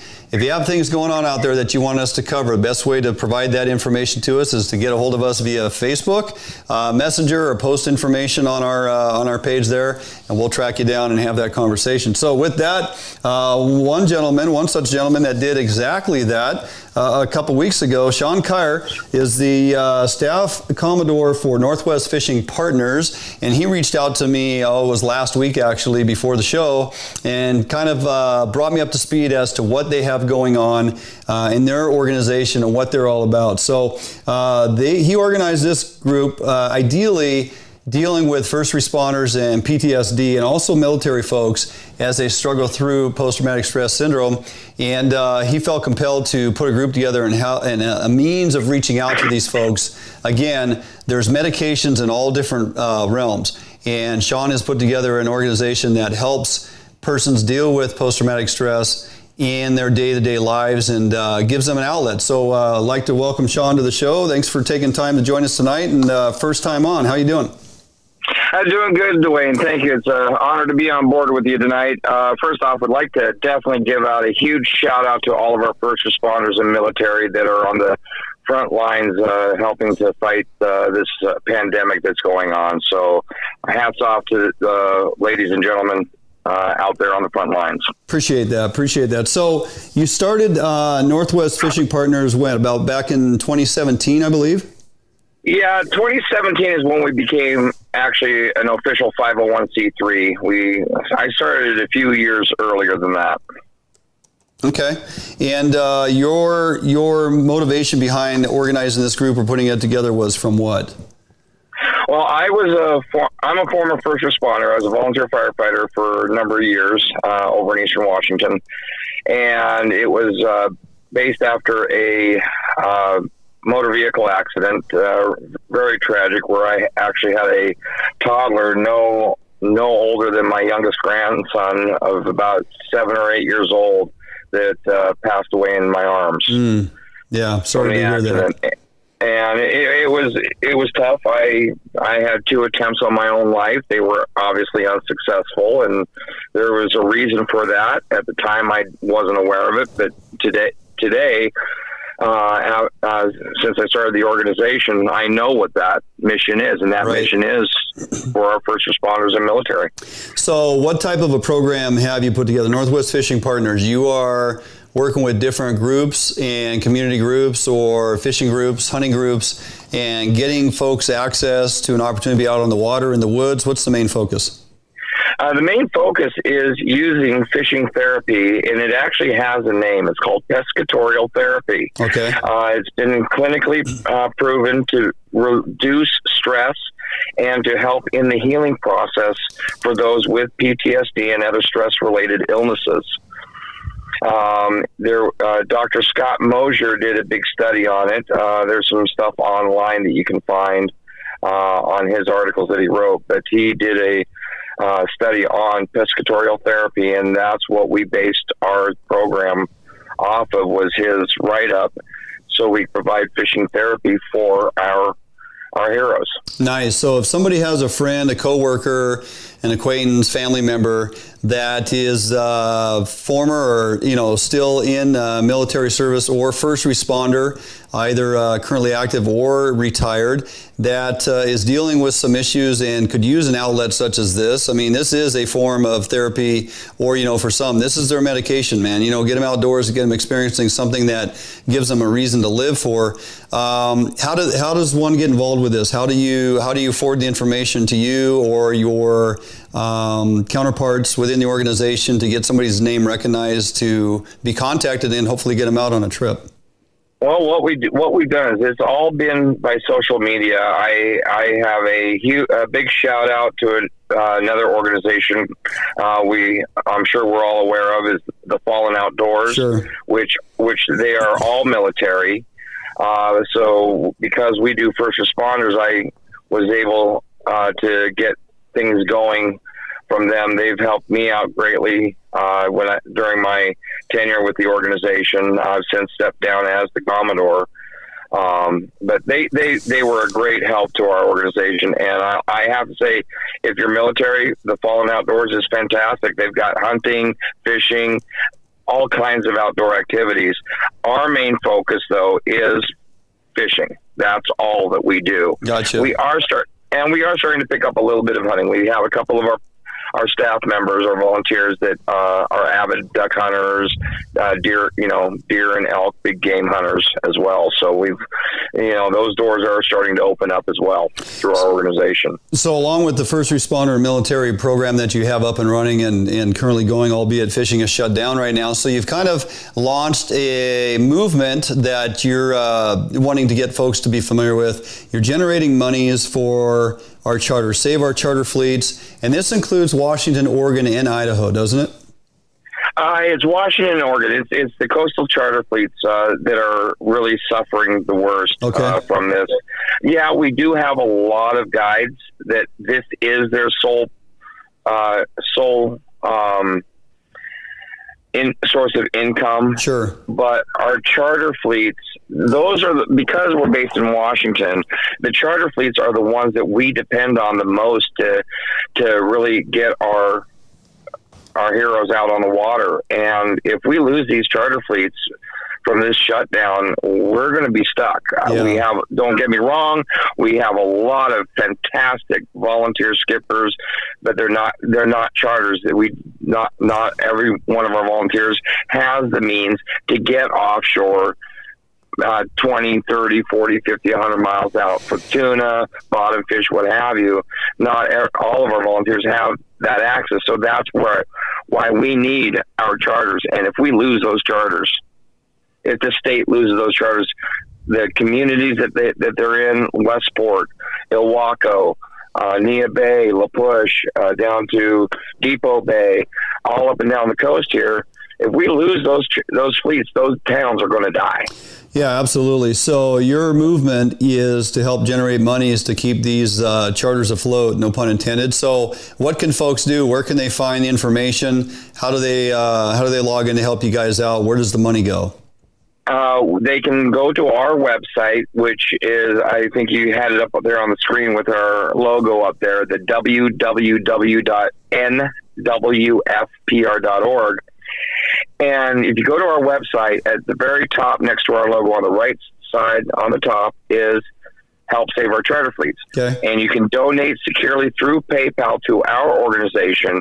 And where that money is going to go is we are going to make sure that the charter that are suffering the most get the business to help them get back on their feet. Now, this is a win-win situation because not only are we going to hire them, but we're also going to get our heroes that need it out on the water. Gotcha. We're going to get our heroes out fishing. They're going to be on a free fishing trip. Our organization pays for these trips. Our organization pays for their hotels, pays for their meals if we have the funds available. So if anybody can donate to our organization, that money that we raise between now and when we're allowed to go back fishing, all of that money is going right back into the charter fleets. Fantastic. Well, that's a great movement to get behind and support, obviously, because as you said, as long as we keep the charters up and going, when we're back to fishing, it also gives your members and folks that rely on your organization an opportunity to continue to get out on the water. So doing some really good things. Really glad you got a hold of me to make me aware of Northwest Fishing Partners, and we'll continue to follow what it is you guys have going on. And when you have other activities that you're wanting to promote and help folks out, make sure you stay in touch with us, and we'll try to get that information out there. One other thing I really want to take a quick note on too, Dwayne, is that I do know of a couple of guides, and I will also be looking at those guide services as well to help them out over in Eastern Washington and also up in Idaho. Great. Okay, Sean, appreciate the effort, and you guys are doing some great things. God bless, and don't be a stranger. All right. Thank you, Dwayne. 10 lines. You bet. Have a good night. All right, that's Sean Kyer with Northwest Fishing Partners. And again, you can find their information at northwestfishingpartners.com. Go to their Facebook page, sign on, find a few pennies in your pocket, see if you can't donate some money. It's going to help get veterans and first responders, those suffering from PTSD, get them out on the water, and also help keep some of our charter boats in industry and able to find their way, making it through this current shutdown. So, all right, we're going to jump out for a quick break. We come back, a little bonus segment. We got another how-to. I'm going to jump back into the bait lab, and I'm going to take you through a prepping process on smoking fish. A lot of our recipes get high regards, and lots of questions come. And also I get questions periodically sent to me about smoking fish. Some of you have been smoking fish for a long time and have some fantastic recipes. Others are just starting out. And again, there are many ways to smoke fish. I recognize that, and I've tried a number of ways over the years. Here are some things that I like to do as of late when it comes to smoking fish.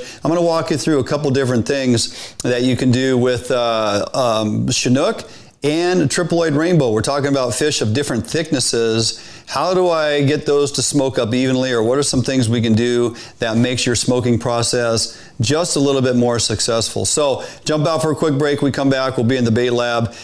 Stick through the break with us. We'll be back shortly right here on FHN. Defines boats are built without any structural wood materials. That is why we back our boats with a lifetime warranty. All of our Defines boats come standard with large fish boxes that are fully insulated so that you can ice your fish properly all day. Defiance boats feature a 21 to 22 degree dead rise at the transom and a large reverse chine for incredible handling and stability offshore. Defiance boats are foam, flotation filled, and unsinkable for the ultimate in safety while fishing offshore. Defiance boats feature fuel-efficient hull designs with large fuel tank capacity so that you can have maximum fuel range for making long offshore runs completely safe and affordable. All Defiance boats come standard with self-bailing decks for improved safety while at sea. Defiance Boat offers all our boats with Honda outboard packages so that you can take full advantage of the reliability and 5-year top-to-prop warranty from your Honda outboard. Defiance Boats for all your boating needs, and let us help you get out on the water.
Hey guys, welcome back to the Bait Lab for an additional how-to segment on tonight's show. I want to remind everybody that our how-to segments in the Bait Lab are presented by Max Lure each and every week. Go ahead and check out everything they got going on at maxlure.com. Show them a little support with everything going on in our fishing industry as of late. So with that, you know, this has been actually a great opportunity for a lot of you at home to pull fish and fowl and game and all kinds of things out of the freezer for these fantastic recipes that we've been showing you week after week with Chef Kelly and Sheri. Been also getting quite a few questions on tips and ideas when smoking fish. A lot of you are home right now. Makes sense that you would probably pull some fish out of the freezer. And if you've smoked fish before, you know, maybe you'll pick up a few tips here. There's so many different ways to do it. These are just some things that I've done over the years to make it easier on myself and for the results of the end product. And if you are a beginner, just going to try smoking fish for the first few times, hopefully you'll pick up on some tips here that'll help you out down the road. Now, again, there's a lot of different ways to do it. These are a few things that I've done in the past that seem to work relatively well. First off, I'm going to be putting them here shortly in a dry brine. My dry brine mixture consists of a 5-to-1. It's a 5-to-1 ratio. 5 parts brown sugar, so 5 cups brown sugar. I go just about a full cup of non-iodized sea salt, though I do tend to cut that back to about 3/4 of a cup, just because I don't want the end result to be too salty. To that, I will add a heaping 1/3 of a cup of garlic salt, 1 heaping 1/3 of a cup of coarse ground black pepper, and a heaping 1/3 of a cup of dried onion. Okay, a lot of people don't use dried onion. It adds a tremendous amount of flavor to your smoking process. So that's pretty much it. I'll call it a 5-to-1, but it's 5 parts brown sugar, about 3/4 on that salt if you don't want it too salty at the end. But before we can get the fish into the brine, we have to kind of get it ready. Now, looking at the table here, I actually have a couple options. I got some real nice fatty fillets off some triploid this last year, and I have some thicker cuts that are from Chinook out of Puget Sound. Now, one thing I want to talk about is how to equally smoke fish varying thicknesses, okay? And there's some things we can do in our preparation and how we achieve that. Now, you look at this cut on this triploid. I've actually used that method I use when filleting and remove the pin bones, okay? So this one is ready to go. And I typically like to smoke these triploid pieces as full sections, except when they get a little thick, a little big like this, we're gonna make a couple cuts on that to reduce the size, okay? So I will typically cut this right in half down the line because it's already separated there. So there's my nice tail section, and this section will smoke up relatively simple. Now, one thing I can do, for me, when I put fish onto my racks in my smoker, I look at the thickness of the fish. And when I try to smoke this piece here, this thicker section is going to take a bit longer than this fatty belly section.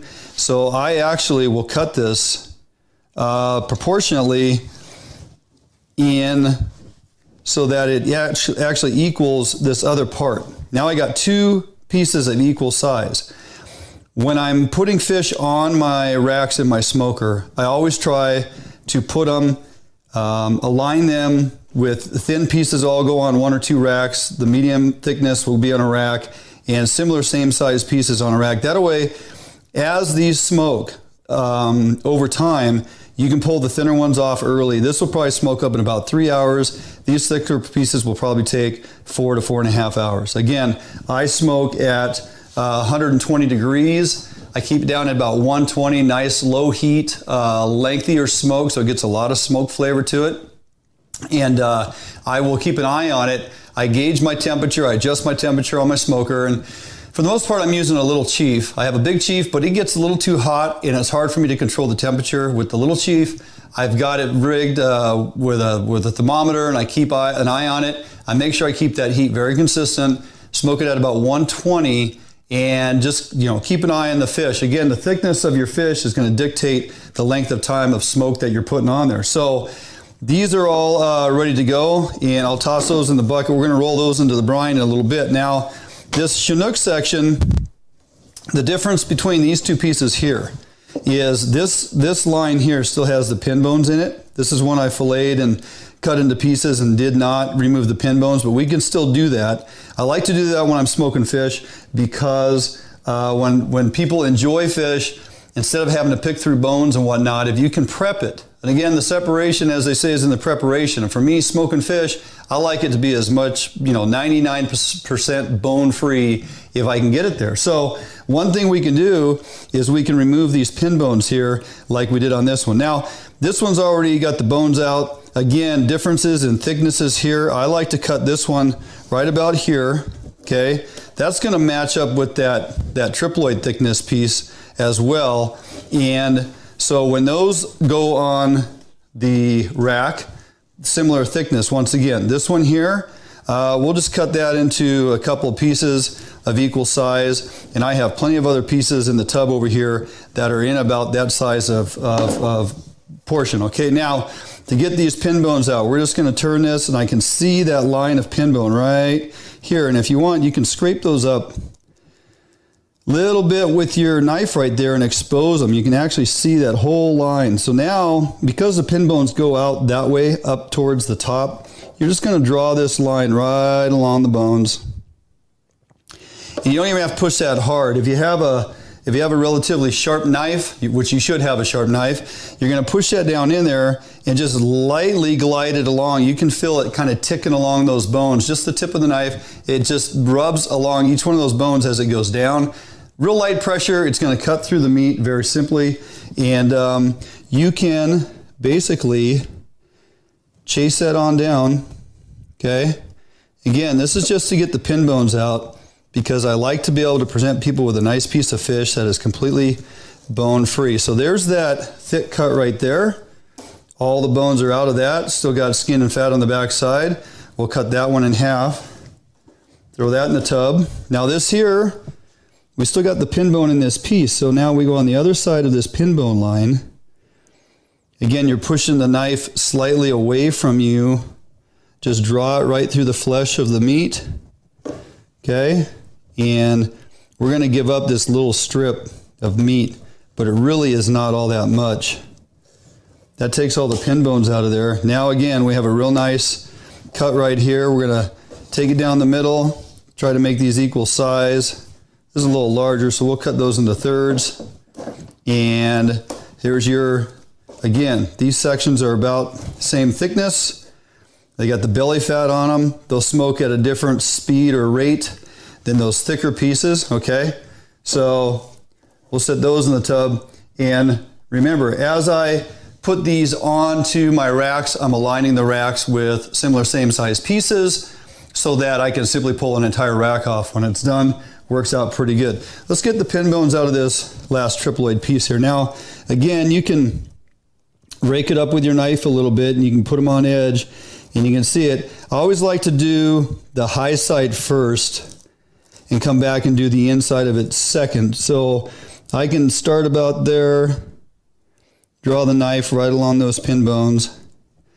Now you may think on these trout, why worry about getting the pin bones out of there? Well, actually the smaller the fish, if it's a decent size, you know, big, not like a 12-inch rainbow, of course, but these triploids are nice and fatty and they got a lot of meat on them.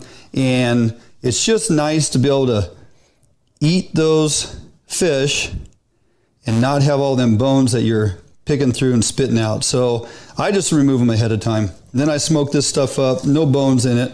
Okay, now we just come back and we cut that out of that section there.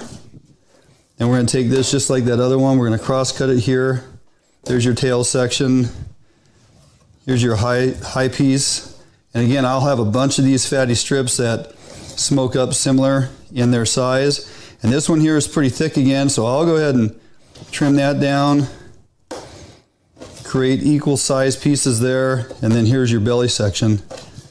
Okay, so for the most part, I have a lot of fish here of equal size, and as I put those onto the rack, you know, in very little waste. I got a couple strips there of pin bones that I'm not even going to worry about. So now let's talk about getting some dry brine. Well, let's take a look at this real quick.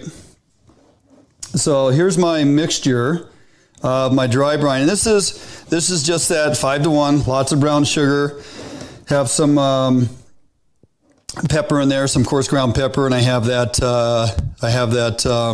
dried onion. You can see the dried onion in there.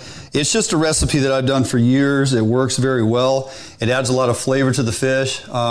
I used to wet brine. Now I've altered to a dry brine, and it's really simple to tumble these around in this vat, set them in another one to let them cure. Now these are gonna sit in this tote for about 14 to 15 hours.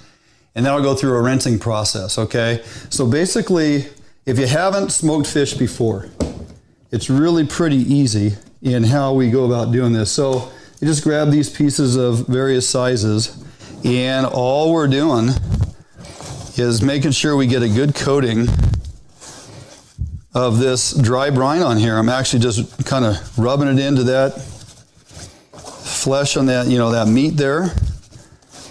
And we're going to set these. Let me grab my other tote here.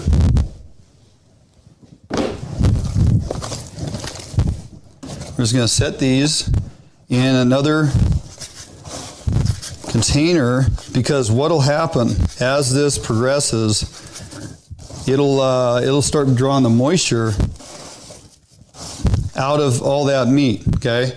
So what generally happens then is, as you put all the salts and sugars on there, and then you set them in this other tote, you're gonna find, if you haven't done this before, you're gonna find after all your fish is lined up in your tote along the bottom, and it's okay to stack it on the next layer just fine. It's gonna draw all the moisture out of that fish. It's gonna be bathing, in all the water and moisture that comes out of the fish. That's exactly what you want. You want that water to get out of the fish. Fish that is extremely wet is hard to smoke. It takes a long time, and it just doesn't turn out with the right texture. So you dry brine it, let all that water come out of it, let it just sit there and bathe in that, no big deal. Then we'll go into the rinsing process. So what I'm going to do is I'm going to finish tumbling all this fish through the brine. I'm going to get it in the tote, going to let it sit for 15 hours, and then we're going to rinse it off, get it ready for the smoker, and take you through the smoking process. Of course, I can't do that all in one night, so I'll go ahead and do that over this next couple days, capture it on video for you. We'll put that out as a how-to, or I might come back next week and show you the final product. So just a little bit of insight on some preparation you can do, how to take fish of different size and make it work to your advantage in your smoking process. Try out dry brine if you haven't. This 5-to-1 is fantastic. And if you didn't catch the recipe on that or the mixture, hit us up on Facebook via Messenger, and be happy to give that to you. So, all right, sit tight, don't go anywhere, jump out for a quick commercial break. When we come back, we're going to close out the show in the studio, and we'll be right back.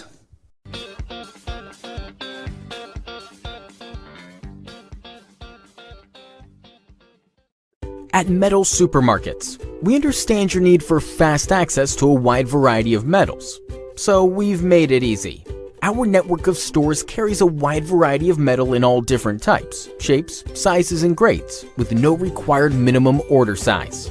Who could ask for more? Simply tell us your dimensions online, on the phone, or in store, and we'll cut or process the metal to your desired size, often while you wait.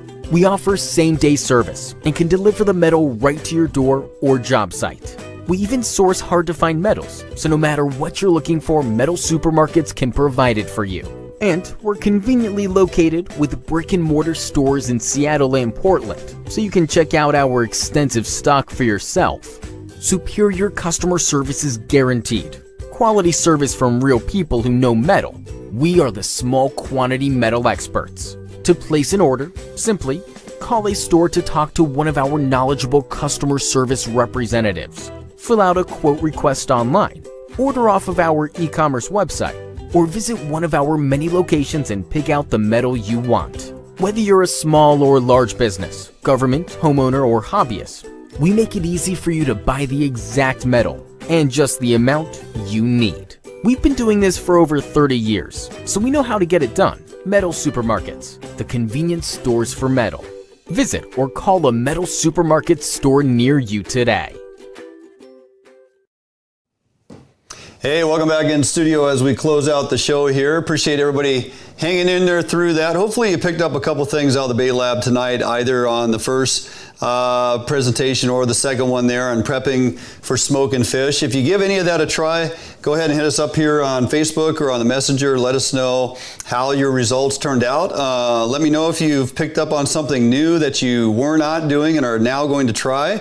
Again, over the years of smoking fish, it's just some of the things that I've started doing that tend to make my fish come out more evenly smoked, I guess, and allotting time for the thicker pieces versus that thinner stuff. So anyway, always a new way to try something if you haven't. And if you have ideas and want to inform us on some things to try, by all means, shoot us a message, let us know. Be happy to give some of your options out there, as we all learn from each other. That's what this whole community is all about. So, all right, we've run a few minutes over, nothing wrong with that. We started early, and if you guys like that for the time being during this COVID-19 quarantine, I'm more than happy to start each week at 6 p.m. if that's going to work for the majority. You guys just let me know via Facebook or what have you. So, again, thanks for tuning in tonight. Hope you enjoyed it. We'll be back next week with another live show. I got some great guests I think we're going to finally get lined up that I've been working extremely hard on.